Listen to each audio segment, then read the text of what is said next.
Hello and welcome to On the Record. A week ago, I stood in this spot sounding the alarm to the most dangerous hurricane in modern history.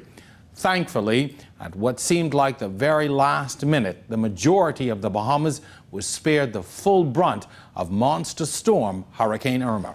However, this Category 5 hurricane with winds gusting up to 185 miles per hour battered its way through the southern Bahamas last Friday, flooding and damaging buildings in the islands that make up the Maikal constituency, as well as Ragged Island and eventually the tiny northeastern island of Bimini. The Prime Minister, in his wisdom, ordered the evacuation of the southern islands ahead of the storm, no doubt contributing to the fact that not one life was lost. The National Emergency Management Agency, NEMA, by all accounts, did a stellar job in readying the country. Evacuees are now slowly returning, but to what? On the Record took flight to Ragged Island this week to witness firsthand the complete devastation there. 1 week later, we focus on the aftermath of Hurricane Irma.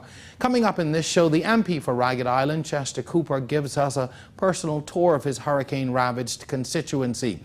The MP, Miriam Emanuel for Maikal, is here to also give us a glimpse into the state of the other islands in the south.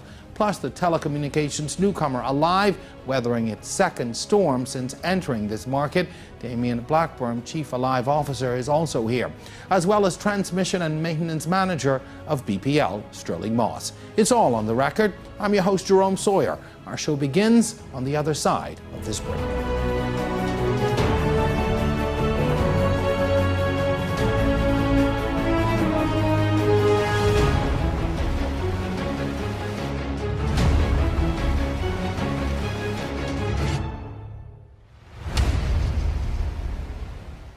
On the Record is brought to you by Alive, the nation's newest and best LTE network. Good to be alive. Light it up.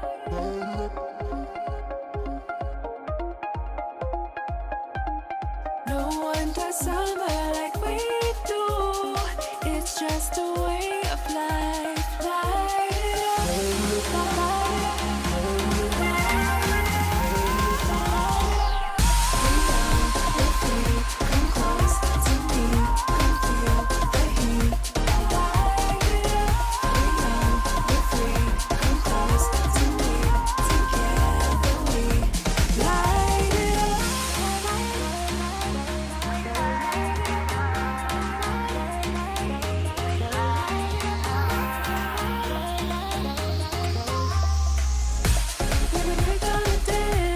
The sun sets on another summer, but our offers never end. Double data, all day, every day, forever. We are Alive.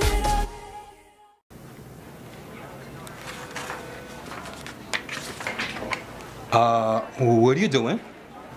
Calling the bank to order more checks? Go to epbahamas.com and order your checks from Executive Printers. Executive Printers. We're the authority in business and personal check printing in the Bahamas. Come in and see one of our specialists or visit us online at epbahamas.com to design and order your checks today. Play with Island Games. We making dreams come true. Play with Island Games. We paying more out to you. Don't mind the noise in the market. You getting cash in your pocket. 'Cause Island Games is spicy and spicy is tradition. So when you play, we putting Bahamians first. Guaranteed to pay. Island Games. We like them other jokers. We've been here from the start. From the bike to computer. Island Games. We can make your dreams come true. We playing with Island Games.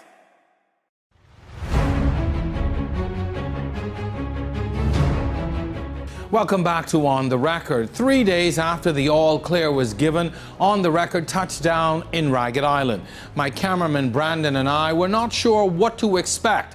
We were warned that the pictures did not do justice to the devastation. They were right. A small generator outside of a once thriving business cracks an otherwise silent community in Duncan Town, Ragged Island. It's one of few indicators that life here continues. Since the passage of Hurricane Irma, there are few sounds.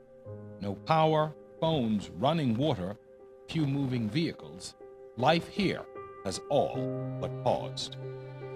The few residents who remain work to scratch the surface of a mountain of despair. By all accounts, this is where Irma dealt the hardest blow in the Bahamas. No structure escaped without some damage.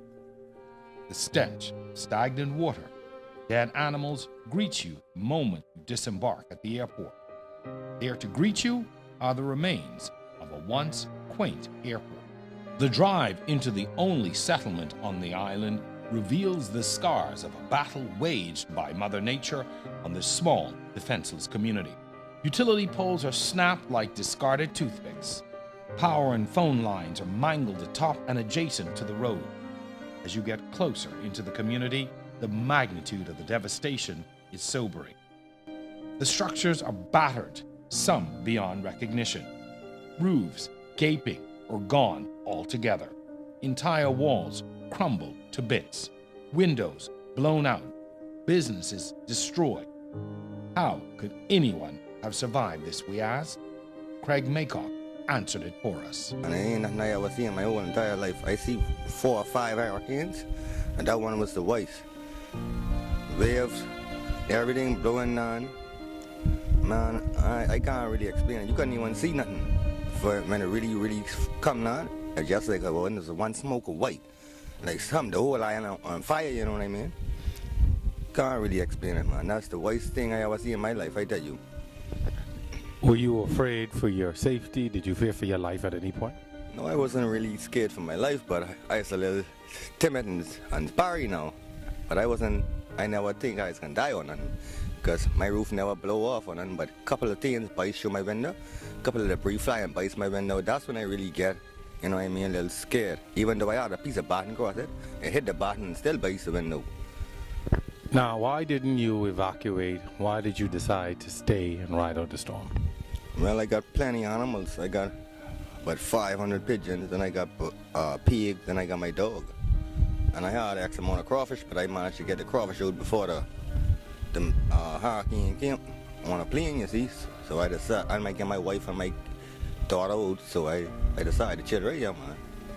Everything I know is here, you know what I mean? After the Prime Minister's visit, he said that he advises everyone at least to evacuate until the island is rebuilt. Are you going to stay, or are you going to evacuate and eventually come back? I think I gotta stay, because it's gonna be a lot of just a bigger loss, because I got too much birds to feed and the pig them and all that to watch, you know what I mean? If I go, nobody can take care of them. I know that. So it'll cost me or cost him, because I can't leave, you know what I mean? So really you stayed to look after your animals? Yeah, and then I have X amount of goats too. I lost quite a few of those too, you see. Do you think you all will ever be able to properly rebuild and get Duncantown back to where it used to be? Yeah, man. It look bad, but you know what I mean? It's a small bit of work if everybody come together and help us, you know what I mean? At least I ain't got much damage on my place, so I need like a couple of shingles and the 2 windows and a little bit of power I back on, you know what I mean? But some people fare worse than me, you know what I mean? They lost everything. They're lucky guys. And you are prepared to stay and rough it out for as long as it takes? Yes, sir. The day before our visit, Prime Minister Hubert Minnis led an assessment team. He declared it uninhabitable and urged the remaining residents to leave. Maxine Wallace rode out the storm in Nassau. She plans on heeding his advice. Maxine, you decided to evacuate. Why? Because of the weather condition in Hurricane Matthew and Joaquin, I want to turn a fool to stay here. And you are... Stayed. Your husband stayed, and you're happy you left? What? More than happy. More than happy. Now, when you came back and you saw all of the damage, how were you feeling? What did you start to think? Well, I can't think nothing about that. That's nature. And what really happened is, thank God he is still alive. Because he rode with the storm right there, and this house is my house. I don't know how he do it, but he was from room to room skipping like the goat. And how come he didn't leave? How come you couldn't get him to go? Oh man, these Ragged Island men is the most turbulent man on earth. They don't like to move. It's their way or the highway. The woman don't have a say. That's how they go. So now that you guys have been advised to evacuate the island because it is uninhabitable, you cannot live, what are you going to do now? Oh, I agree to go. 100%. 100%. Leave everything behind and just move on. Try let the island rebuild so you could get back home. Okay, but you are prepared to rebuild at some point? Oh yeah, have to. What about your husband? You think he's going to come? Yeah, he tell me, the last thing he said to me before he left, this house is not livable. Try get out. I tell him, I say, oh, you could tell me to get out now. But for the dozen or so people still here, you don't get the sense of an urgency to leave. Marjorie Wallace returned after the storm. She seems intent on staying and seeing through the rebuilding effort. I mean, as soon as we could get things going, then I'll be back. You know, because this is where I make my little bread. Then my husband is a fisherman. And then, of course, Ragged Island is a fishing village. Most of the men who live here, they're all fishermen. And then, like, some of the women, well, they survive off the salt pond. So I guess that's one of the reasons why most of them wouldn't really leave as such. Because if you leave from here, what do you have to go to? Good point, good point. Do you see, though, the island and the community ever getting back to where it was before this hurricane? I think it's going to take them some time to get back to what it was. Because as you could see, all the houses is just about demolished. What did you feel when you first got here and you saw all of this? Man, don't go to that, man. That make me cry every time when I think about what I came here to, because while I was in Nassau, it was just like pieces of clips of other places. And I never really got to see the home that I live in until when I really got here. And it was like, I saw you hanging out clothes on the line, doing some stuff. I thought to myself, how do you begin to pick up the pieces? How do you begin to even move on after something like this? And being here and having to experience this day after day, how do you make that step? How do you wash and able to hang things on the line? But to be honest, you know, from I got off the plane yesterday, I just rest my bag in the corner there by my store. And I just went in and I started, you know, taking out stuff that I know that is of good value to me. But it's not a picnic. You know, it's not easy. But, you know, God He's in full control of the whole situation and the matter. I look at this and I often wonder if the hurricane in this form, at this strength that hit Nassau, would we be able to do what you are doing right now and be able to survive and have the outlook that you have in spite of all of this? Well, it all depends on the mindset of the person and the determination they have.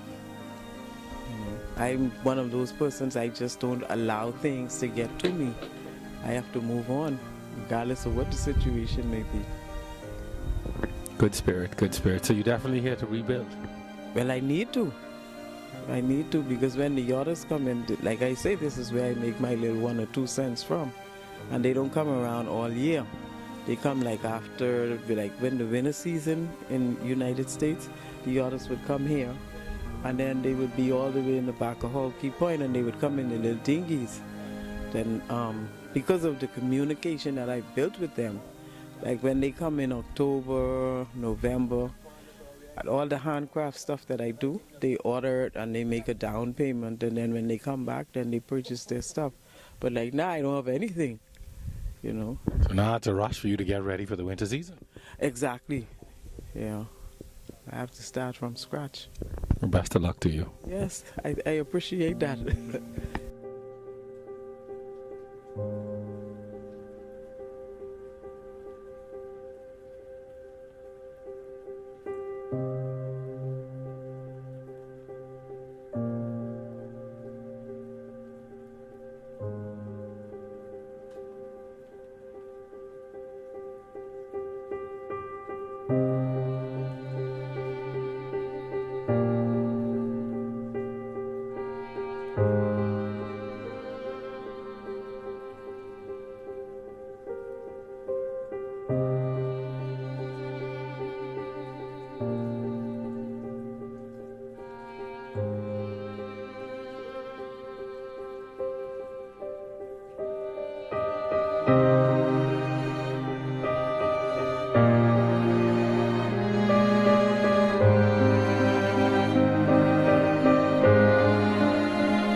On the Record is sponsored by BAF Financial.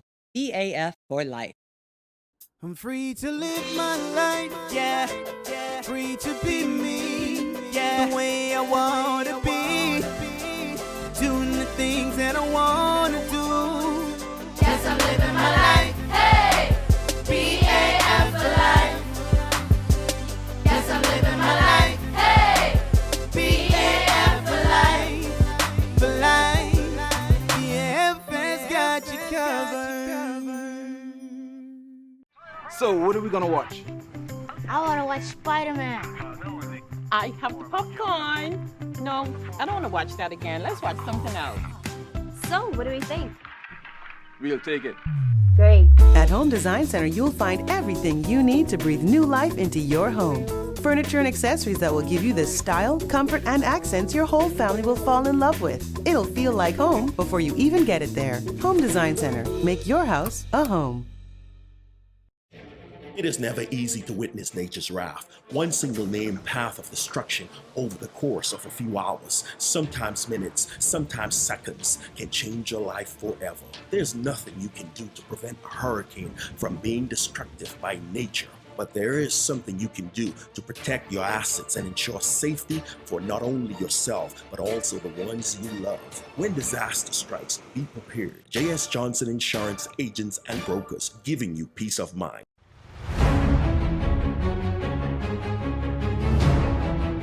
Welcome back to On the Record. Ragged Island has a population of about 60 people. Known primarily for its fertile fishing grounds and salt ponds, it was one of the islands giving the evacuation orders way ahead of the hurricane. But even with that much advanced warning, nothing could have prepared that community for this storm. The people of Duncan Town say they have weathered storms in the past, but they could not have imagined this kind of devastation. And now to be told that their home is uninhabitable and ordered to evacuate, there is so much uncertainty about the future. Our trip to the island picks up again from here. A mere 3 months in office, the Member of Parliament for Exuma and Ragged Island, Chester Cooper, is receiving a baptism by fire, or in this case by hurricane. He faces some real challenges here. A community displaced, a settlement in need of rebuilding, and a country already recovering from 2 consecutive years of devastating storms. Yet he's hit the ground running for an island that only makes up a fraction of his constituency. Well, firstly, let me say how grateful to God I am that there weren't any serious injuries or lives lost. But we're standing here at the airport, and behind us is the terminal building. Small but quaint, but you know, this is indicative of what we see in Duncan Town itself. It's complete devastation. We know already that BPL is completely destroyed with significant damage. There's no means of communication other than satellite phones. We see 90% of the homes virtually destroyed or with significant damage. Police station, clinic, magistrate court, administration building, all completely destroyed. So this is a touching experience when we look at some of the places that I'd become very familiar with, porches that I sat on and talked with residents, and Minister Wallace prayed for me on a porch, and that house is completely crumbled. The restaurants that I ate at, the Ponderosa Motel where I stayed, these are places and landmarks as a part of Duncan Town, all completely destroyed. If we continue on down, we get to the school and we see complete devastation. But the pictures on the wall of the Minister of Education and the Governor General and the Prime Minister is an indication that we know that the government will do its part in ensuring that Ragged Island comes back to its prominence, back to what the residents know and love about their quaint island and their quaint little town, Duncan Town. But this is a heartbreaking experience. It's traumatic for the residents, and it's indeed something that I I've never seen before, and I hope I never see again. Prime Minister, after his visit here just the day before, declared it uninhabitable and advised those who stayed behind to evacuate and to literally abandon their home or homes at this point. But it doesn't seem that everyone has heeded that, and it seems that people here have decided to stick it out for the long haul. Ragged Islanders. Ragged Islanders are resilient people. They have the stickability, the resolve to rebuild, and they don't want the rebuilding process to take place 3 weeks or 3 months from now. They're emboldened to build now, stronger than they've been before. This is the true spirit of the Ragged Island people, and most of the population, they're either older people. Ragged Island is the only thing they know. This is the place they grew up, they love, they raised their families here. And then there's a population of fishermen. This is how they make their living. So for many persons, whilst they appreciate the care and concern of the government, they appreciate that this is a construction site, if you will. They're also very mindful that this is their home, where they have great affection. And this is where they make their living. This is where their assets are, where the boats or traps. But generally speaking, what I see is some emotional trauma, which is to be expected with devastation of this level. Today I was happy that Father Ferguson from the Anglican Diocese was able to come in with me, and we took a walk through the town and talked with residents and let them know that, you know, we will rebuild, we will be stronger. We're down now, but we're not out. And this is, I think, the message of hope that Ragged Islanders want. And when we go and we look at the Anglican Church in Duncantown, we see a strong structure. And this, in my view, is an indication that God is with us. And with God's help, we're going to rebuild. As the Member of Parliament, I am going to do all that I can to support persons who decide to stay here. We are launching an operation, Restore Ragged Island. The main mission will be to raise funds for building supplies.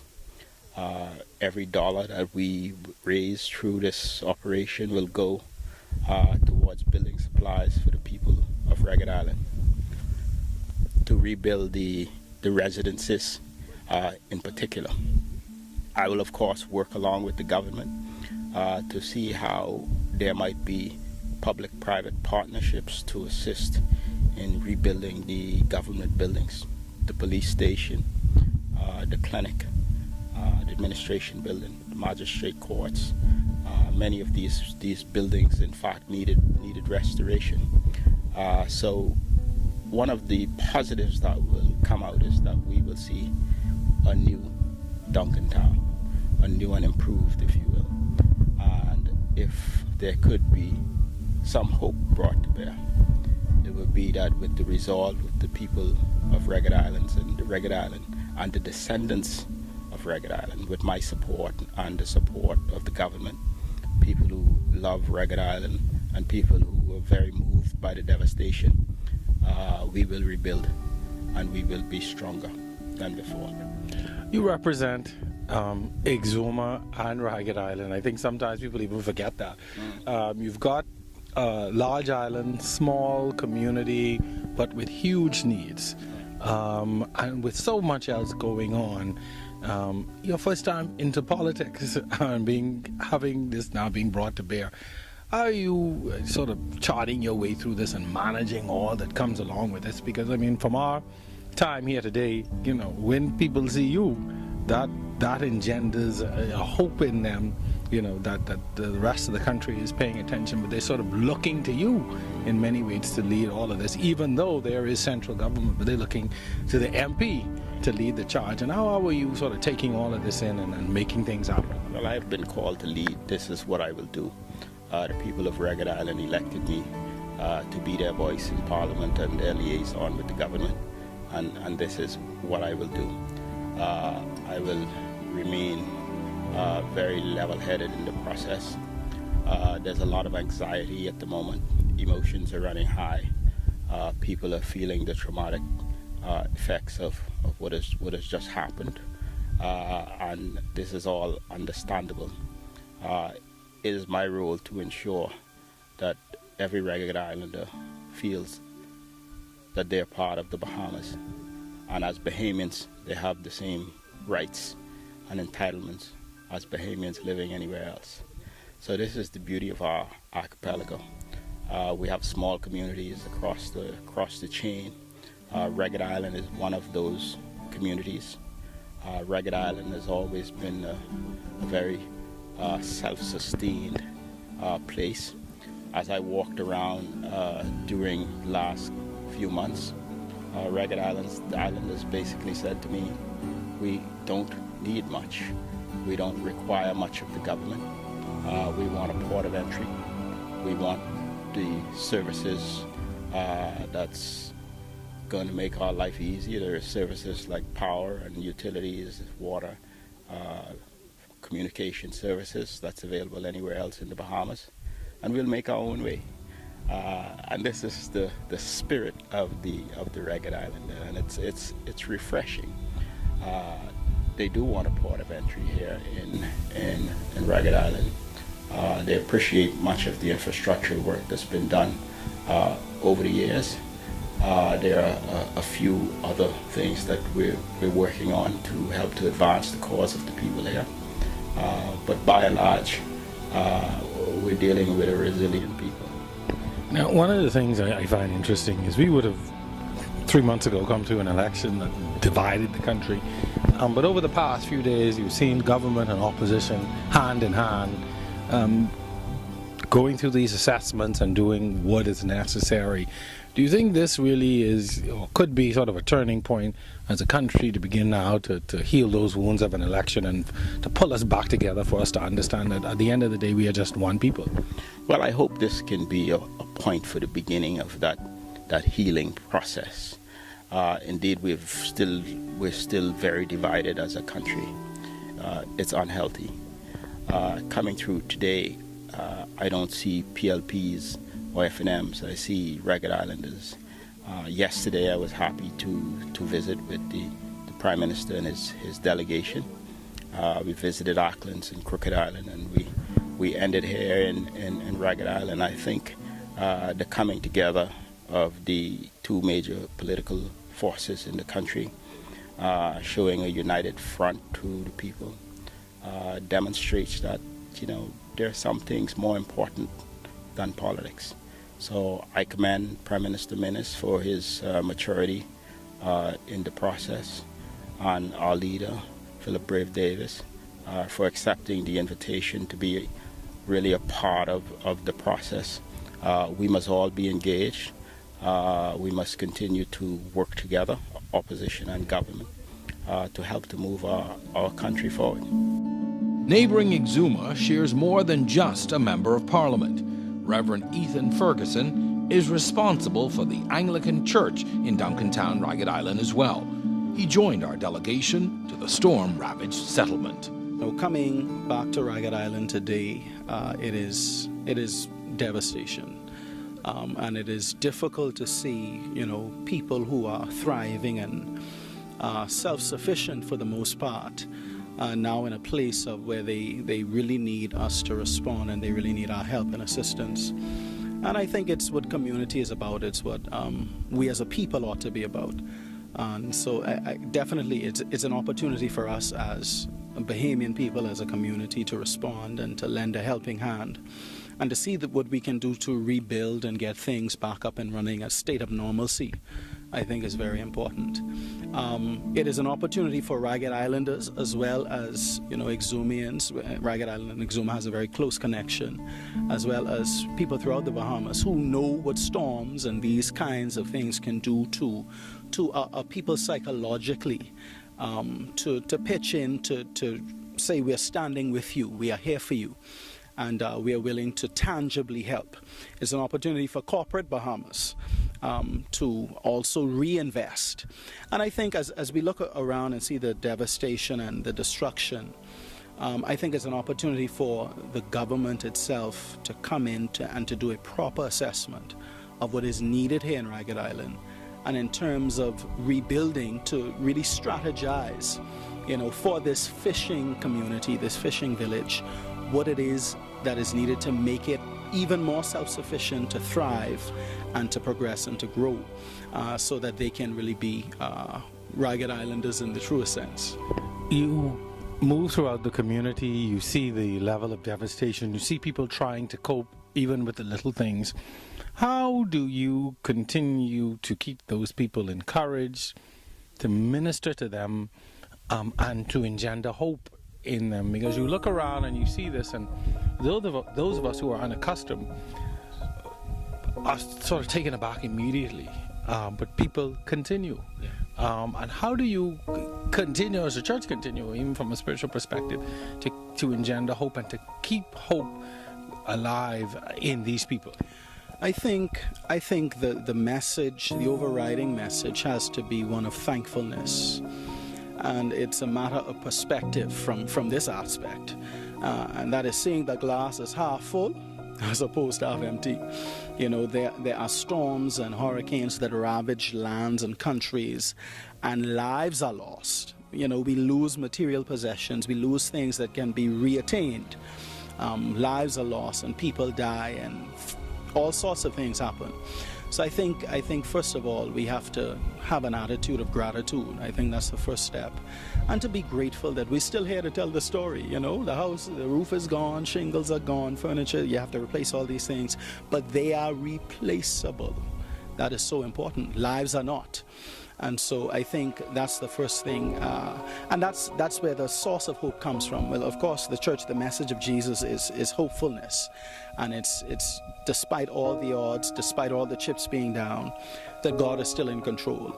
And even though things may not look favorable now, all things will work together for good. And so, like I said, it's an opportunity for us to recreate, to reimagine, for us to strategize. How are we going to tackle this little community? How we're going to make it better? How we're going to make it more self-sufficient? And how we're going to bring people together and really help them to overcome this very terrible experience.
This segment is sponsored by Percy's Island Game.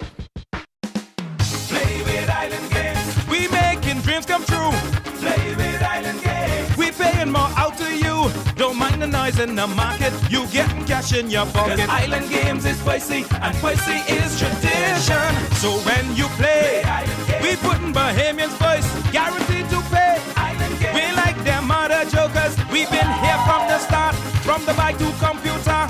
Island games, we can make your dreams come true. We playing with island games. Get in the game with NFL Sunday Ticket from Rev TV. You'll get every game every Sunday afternoon in crystal clear HD. That's over 220 football games for the entire regular season. Plus, NFL Sunday Ticket gives you that died and woke up in football heaven experience when you include NFL Red Zone, a channel dedicated to every scoring play from every game and all your fantasy football teams. Get in the game with NFL Sunday Ticket. Call 601-8992 today.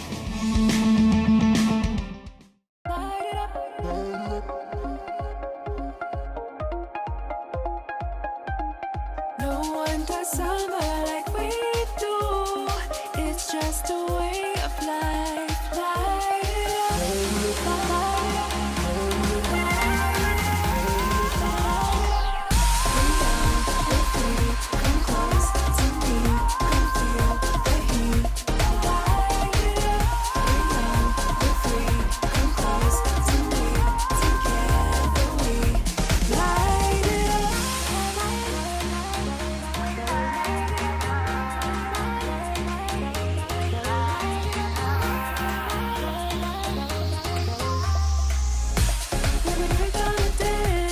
The sun sets on another summer, but our offers never end. Double data, all day, every day, forever. We are alive. I'm free to live my life, yeah. Free to be me, yeah. The way I wanna be. Doing the things that I wanna do. Yes, I'm living my life. Hey, BAF for life. Yes, I'm living my life. Hey, BAF for life. For life, BAF has got you covered.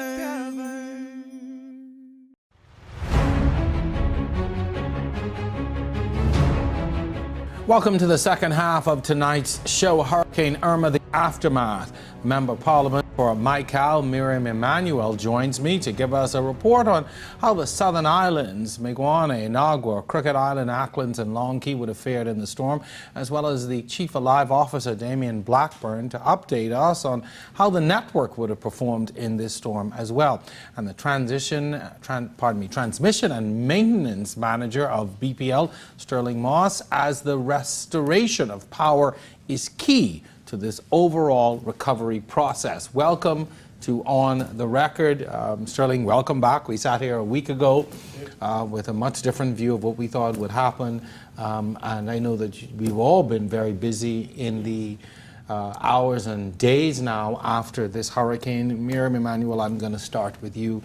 Michael would have suffered quite a bit of damage as well. We would have seen in the first half what Ragged Island sustained, and we thought it important to start there as really I coined the phrase in my own social media posting as ground zero for us in this hurricane, and we would have just witnessed and seen all the devastation there. But beyond that now, I want to talk about what happened in the islands that make up that Michael grouping. Thank you so much. Basically, Acklands was, Selena Point Acklands was one of the hardest hit. When we touched down on the ground somewhere between Tuesday of this week, and we saw the devastation.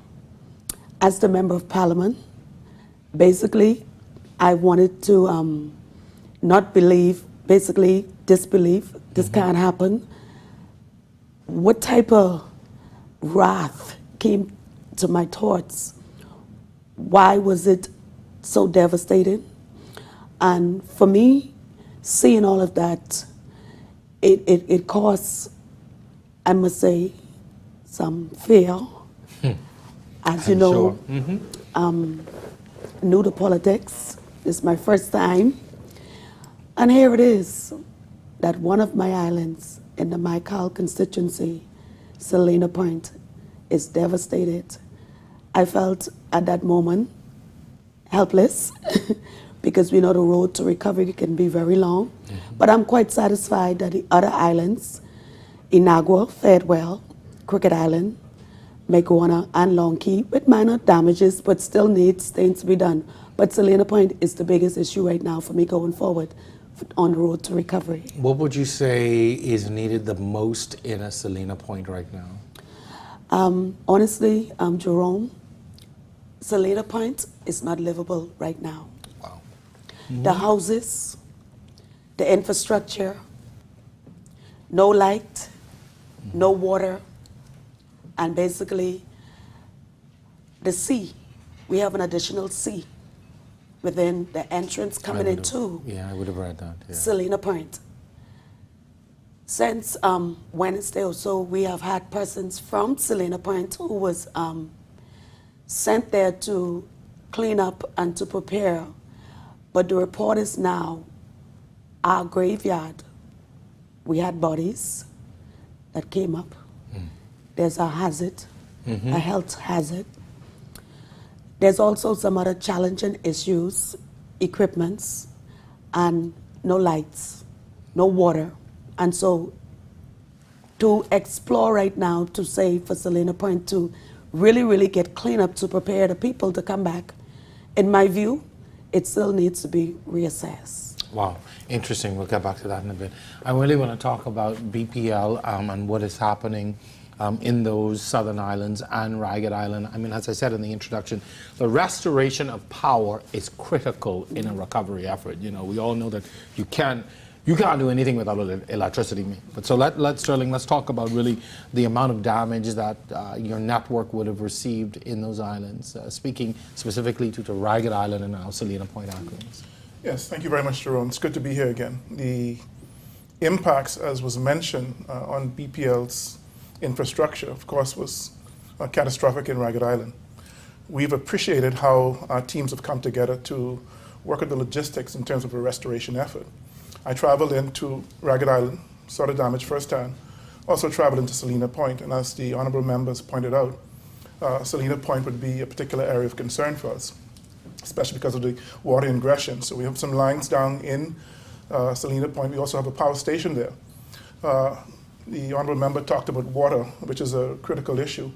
So we have identified in Selena Point a portion of power that can be supplied to high ground to the water and sewage plant in Selena Point. On that particular stretch is the clinic as well as BTC's tower. So in the restoration effort, that's going to be a key area of concentration for us. So we lost, someone said a whole heap of lines came down on the island of Acklins. About 54 spans of lines are down. We lost about 6 poles in the Acklins. So that's a cause of concern for us. Acklins is without power. Ragged Island, I'll talk about it later on. Of course, that's not going to be a primary concentration now because of what is happening there. Inagua in the far south, we have commenced restoration efforts in Inagua. Our teams were evacuated as recommended. They have returned with the technical teams on Tuesday. So about 25 customers, the last check we made were on in Inagua. There's Inagua, Meguana. We have Meguana. 90% of Meguana has been restored. So our teams have been working as soon as the technical teams got done for the first day on Tuesday. They've been working. So Meguana is back on supply. Long Key is still off, but a team is slated to be there today to restore power in Long Key. Crooked Island came back on shortly after the event, so Crooked Island is with full power. If I may, let me talk about some of the logistics real quickly. What's happening? We had a good partnership with some key agencies. NEMA, for instance, was very good. We were able to partner with NEMA and the Defense Force. So a Defense Force ship left yesterday with our heavy pole handling equipment, bucket trucks, and poles. We had intended in that logistics for some of those to go to Ragged Island. They will still carry those poles to Ragged Island and leave them there. But Ragged Island will not become our primary concentration because some more infrastructural work in terms of homes has to be done major rebuilding before we can get properly set. So we'll concentrate.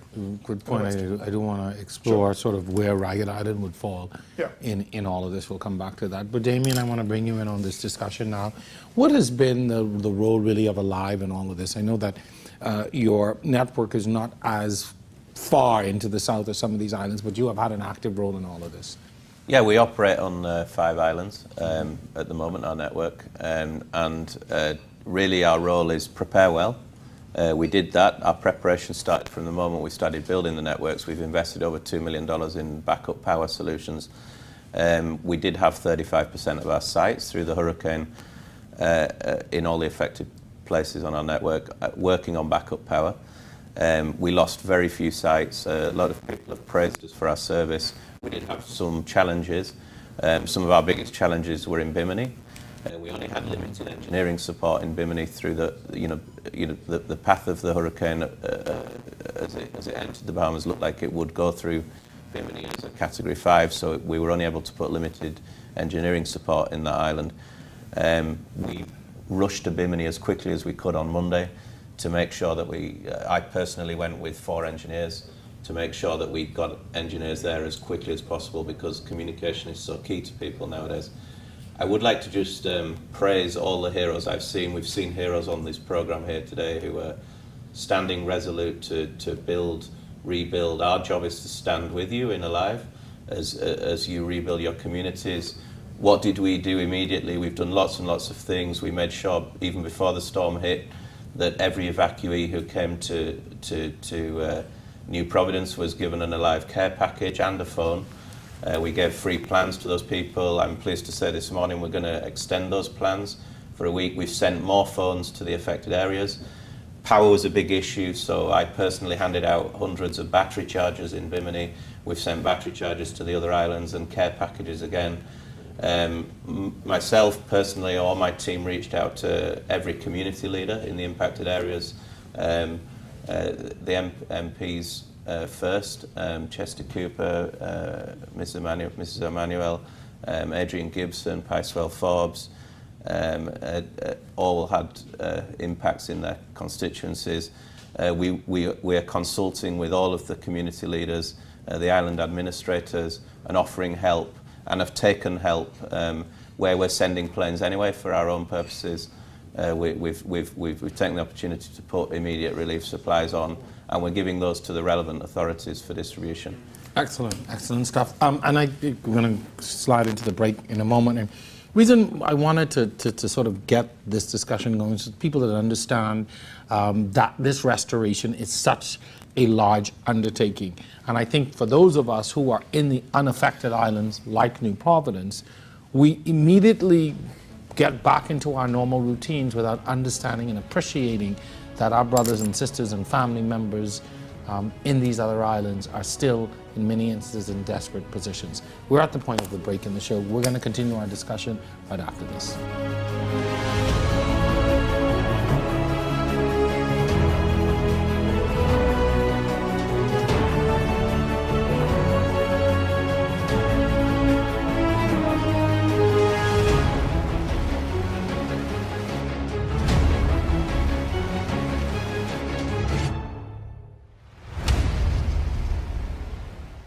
Since our first episode on the record has had a profound effect on audiences, each week we push the boundaries of political debate, exploring the challenges of governance, the excitement of opposition politics, all against the backdrop of a majority young and oftentimes impatient electorate. You are the expert here, yet you've done nothing. You appear to have no plan. And from the time man has been on this world, men have been making mistakes. God realized that's why he make hell. Well, wait a minute, sir. This is a benefit of being an independent juror. I don't have to sit there and squabble about who did what over the past 40, however many years. We touch on the controversial, contentious, and current. Our goal, to leave audiences more informed to make better decisions. Be sure and join us each Thursday at 8 p.m., cable channel 212. I'm your host, Jerome Sawyer. We hope to see you then.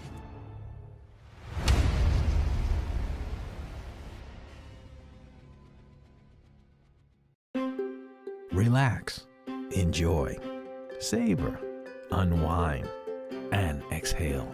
knowing we've got you covered every step of the way. Find out why we pride ourselves on being the largest and oldest insurance agency in the Bahamas. Log on to jsjohnson.com for more information and like us on Facebook. J.S. Johnson Insurance Agents and Brokers, giving you peace of mind. Play with Island Games. We making dreams come true. Play with Island Games. We paying more out to you. Don't mind the noise in the market. You getting cash in your pocket. 'Cause Island Games is spicy and spicy is tradition. So when you play we putting Bahamians first. Guaranteed to pay. Island Games. We like them other jokers. We've been here from the start. From the bike to computer. Island Games. We can make your dreams come true. We playing with Island Games.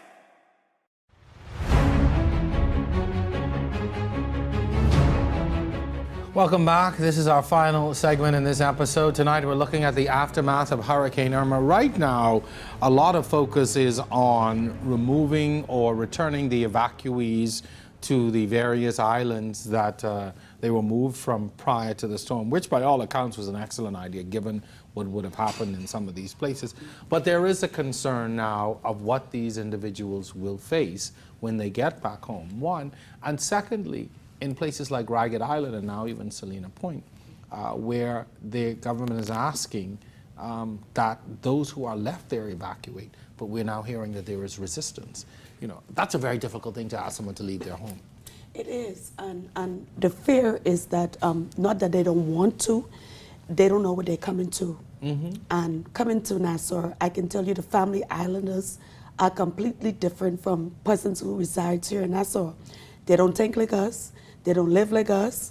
They don't hear all of the crime factors. They don't hear all of the different stuff that happens in the city. And they don't behave like us. And they don't behave like us. But one thing I could tell you about them, they have made a decision. Once they make a decision, I can tell you, I've been there for many years among them. And once they tell you they're not going to do something, they're not going to do it. Now is the time for us as a people and as a government to look at the plight that these people want to be a part of, but not to say to them to leave their homes, not to return them. Got to find a compromise. Exactly. And so my concern also is Salina Point, Acklands, that was hit the hardest. It's not livable. And so... But how do you begin a restoration with people still living in a community when you look at, for instance, and go back to Ragged Island, because that's the experience that I have. When you look at the fact that you have to clear all of this stuff out, and people are still habitating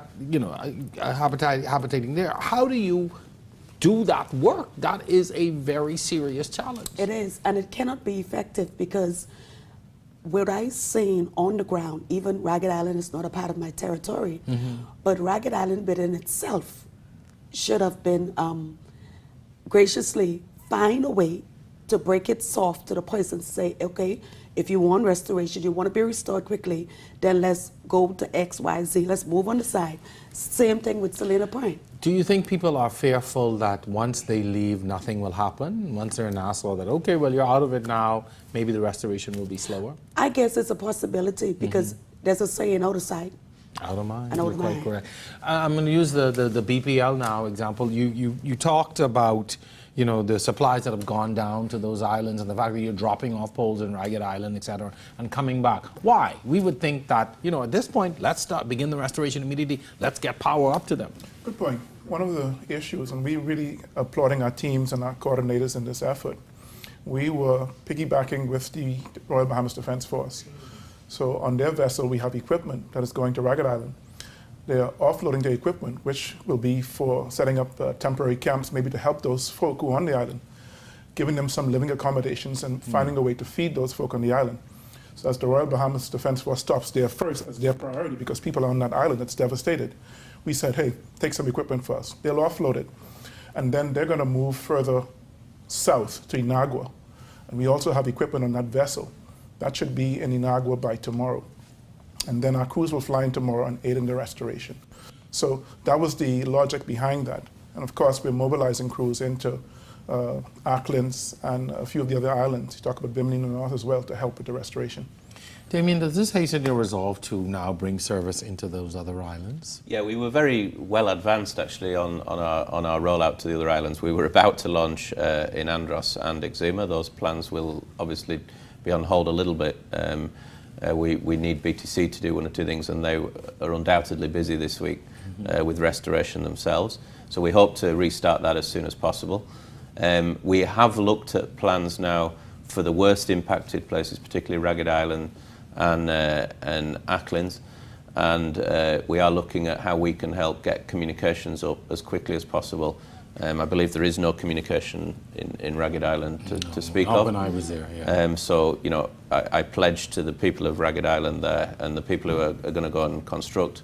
We in Alive are working as fast as we can to actually do something very quickly, as we do in Alive, as you know, to help with that. One of the things that you are doing, or that you are, I guess, are mandated to do, is you're using BTC's infrastructure to build off of your own. And interestingly, I would have read something, there was some criticism saying, why is it Alive not building their own towers? I want you to explain why it is that you will have to use the BTC infrastructure for your service as a direct competitor. Yeah, I mean, actually, we are building towers even in these other islands. We'll be building about 30%. There's a process, rightly, that's mandated in the Bahamas that if you want to build a new tower, you have to apply to IRCA and then the Ministry of Works, or in the islands, the island administrator as well, for permission. And there are rules around building towers too close to existing towers. If the existing tower could accommodate our equipment, the rules rightly say that we need to go on that tower, because you don't want two 200-foot towers in Staniel Key. So we don't want to go and spoil these points of paradise. And so we went through the processes that we were mandated to do. At the end of that process, the decision comes out, you have to share that tower. The existing provider in most cases is BTC. Yeah, so we then need a deal with them, basically. Well, I was going to say, I can't imagine in a community of 100, 200 people, two huge towers precisely to provide service. We agree with it, and by the way, this is absolutely normal across the world. It happens in other parts of the world as well. It does mean that we then rely on BTC in terms of their ability and speed to go at our pace. But we've been cooperating pretty well with BTC. And it's a cost too. You have to pay for the real estate. Absolutely, Correct? they will. They're going to earn something from it. I want to talk a little bit now about moving forward and really what is going to happen in the next few months. Kids have got to get back to school. We've got to restore power, water, etc. But the needs of the people are very, very important. From your perspective as the MP, what do you see now as some of the immediate needs that have to be addressed by your people, particularly those who are displaced, whether they're displaced in Nassau or whether they're displaced physically from their homes on these islands? The first thing I would suggest is that the people be able to return to some normalcy first, then look at the children, who is the most impact persons, the little people I call them, to make sure that the setting, the environment, that they're able to conform or to adapt to what's happening, but make them comfortable.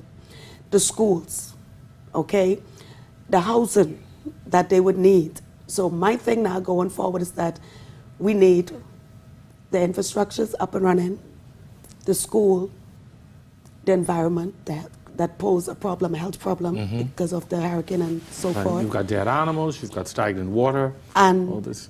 Not only that, it handicaps the success of any, when we return those persons back to the island, what are they going back to? What are they going to be doing?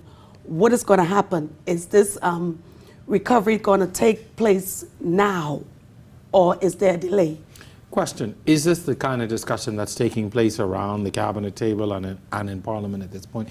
We'd have heard the Prime Minister speak to what will happen in Ragged Island and some other places yesterday in the House of Assembly, but is this the kind of discussion that is taking place around the decision-making tables?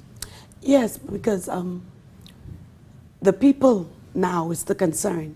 How long do they have to wait for things to kick in. You know, there are times when we prolong things. Okay, there's a process. We understand that, but they don't understand. I've been evacuated here. I've been here now going on almost 2 weeks. Yeah. Things in their view, speaking, ain't nothing happening. They don't see anything happening And now. people need to, they need to And have they that need sense. to come and say, Yeah, this yeah. is what's going to happen now, or give them a time period that they could say, okay, we can relax because we know by next week everything will be up and running. Now that brings me to a good point. Even in terms of BPL, is there a time frame in which you've attached to full restoration? I mean, some of the islands are, you mentioned 90% or full 100%, but when you look at a Salina Point, when you look at a Ragged Island, any time frame that you guys have come up with at this point? Sure, in Salina Point, well, Acklands, in terms of full restoration, we have about a week and a half work there in Acklands. In Inagua is about a week worth of work to restore the island completely. Ragged Island will need to, once we finish the restoration of the other islands, we'll look at Ragged Island. And then, of course, Long Key later on today, we hope to have them back on, Crooked Island's back on. So most of those islands should be restored, apart from Ragged Island, certainly within the next 2 weeks. Some within the next 2 to 3 days, within a week, we should have everybody back on. Okay. Damien, why is it so important for Alive to be involved at this level? You're talking about giving out care packages and going into islands where you have no customers. You know, from a corporate perspective, I look at that and I think, well, you really have no customers there. So what is your stakeholder in that? Yeah. Listen, I've personally operated in many markets across the Caribbean. I've lived through lots of different storms and seen the aftermath of the earthquake in Haiti, and it's the job of the mission of one of the primary communications providers, firstly to get communication working. That's what we focus on first. We make sure our staff are, of course, all okay, and that because if our staff are okay, then they can focus on that primary mission. But as soon as we've started to deliver on our primary mission and we are fully restored our network, everything's been working for 2 or 3 days now. We focus next on helping the community. That's all we're interested in, where we can do help. The first thing we can help with is just getting people communicating. So that's why we made immediate decisions like Alive to Alive calls are free. Yeah. They're still free now. I extended it yesterday to Sunday. I can see that people still need to communicate with one another. That's why we gave out thousands of phones so that people who were brought here to New Providence in a rush and probably forgot their phone, forgot their battery chargers, got a new phone so they could communicate with one another, even though we're not launched on that island necessarily. You can use a live service. We have a roaming agreement with BTC, and the live phones will work. That, yeah. And we're making sure that when those people return home, they work. They work excellent. And I just want to commend you too. I would have seen the cooperation between Alive and BTC. I mean, you're normally fierce competitors, but I thought, what a good show of support when you come together like that. We're out of time, but Miriam Emanuel, I just want to give you one last shot. What do you say to the people like myself and others, thousands who are here in New Providence, watching the show, want to help? What can we do? What is needed? Going forward right now, what we do need is that private persons, citizens who can, whatever assistance, whether it be clothing, whether it be building supply, whether it be a makeshift home for these persons so that they could get some type of normalcy, I welcome it. And you can contact me at my telephone numbers are 376-1007, 376-3310. You can contact me and let me know what you're willing and what you can do. And every little help will be appreciated now. Most definitely. Well, we thank you. I hope everyone got those numbers. But we really appreciate you coming on. And you know, it is all of our responsibility to help our brothers and sisters right now. We gave you a snapshot at the top of the show into what the people of Ragged Island are facing. Hopefully we'll be able to get some similar images out of Salina Point in Auckland so that people understand what is needed. And even though the storm has passed, this now is when the real work is needed. Folks, thank you very much for taking the time out to come and spend with us this evening. I appreciate it. Thank you very much.